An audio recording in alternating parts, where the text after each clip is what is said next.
চিকন দড়ির ওপর দিয়ে যাইতেছি, পড়ে গেলাম, বাঁচাও। আরে বাদরটাকে দিয়ে ও তো কষ্ট করাচ্ছে। এই মাদারচোদের বাচ্চা, তোদের শিখাইছি না কিভাবে খেলা দেখাইতে হয়? তুই বারবার পড়ে যাস কেন? এই থামো, তার বদলে আমি কাজ করব।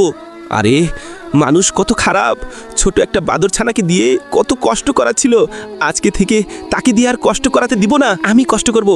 আর যত কষ্টই হোক আমি সেই ছোট বাচ্চাটাকে এখান থেকে নিয়ে পলাবো। এই তো আমার ট্যালেন্ট দেখায়া অনেকগুলো টাকা ইনকাম করে দিলাম, এখন বাচ্চাটাকে নিয়ে পলাই। এই তো পলায়া চলে আসলাম।